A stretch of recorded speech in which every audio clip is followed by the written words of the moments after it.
Une bibliothèque vivante pour lutter contre le harcèlement en ligne, c'est l'idée qu'a eu le Bureau international de la jeunesse dans le cadre du mouvement contre le discours de haine. Son principe est simple.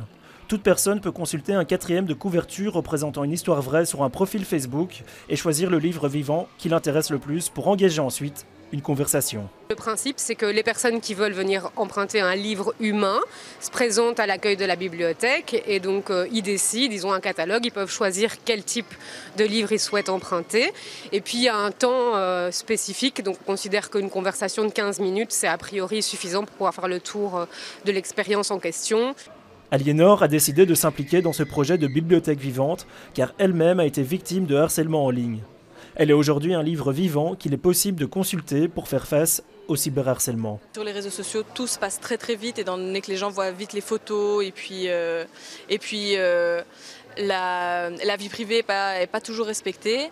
Et donc j'ai eu beaucoup de propositions très malsaines et beaucoup de personnes qui venaient me parler et qui insistaient beaucoup malgré qu'on dise non poliment. Thibaut, lui, a décidé de participer à ce projet de bibliothèque vivante car il a suivi une formation contre le cyberharcèlement en 2016 au Bureau international de la jeunesse.